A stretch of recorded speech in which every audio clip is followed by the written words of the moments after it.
for more on the story, we can go across to the Guardian's Washington bureau chief, David Smith. David, a surprise move from Donald Trump here. What is he trying to do? It certainly was a surprise. I think this is, once again, Donald Trump, the showman. He loves spectacle from a reality TV star, and he realized this would make waves and make headlines. But beyond that, I think it's also an attempt to reassure the nation that he's doing fine.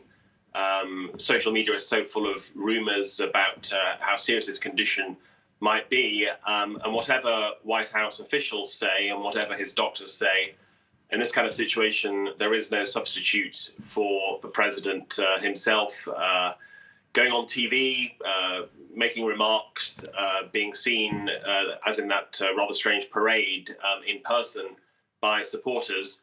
And I think another factor here is wanting to thank those supporters. He does thrive off the crowds at his campaign rallies and will be unable to do those for a while.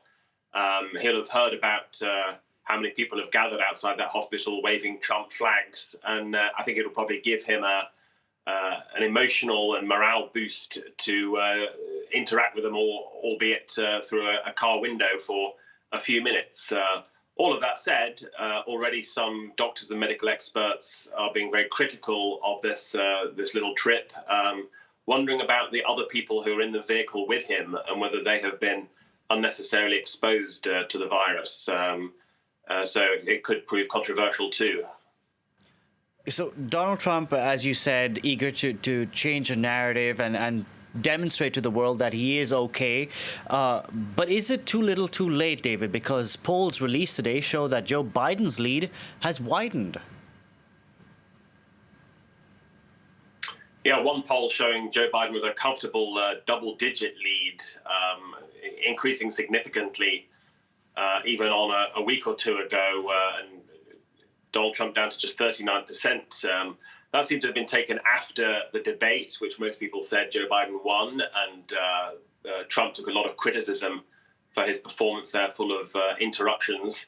But it'll be interesting to see how Trump's positive test for coronavirus affects it one way or the other. There's been some speculation maybe he'll get some public sympathy, but hard to know how long that would be lasting.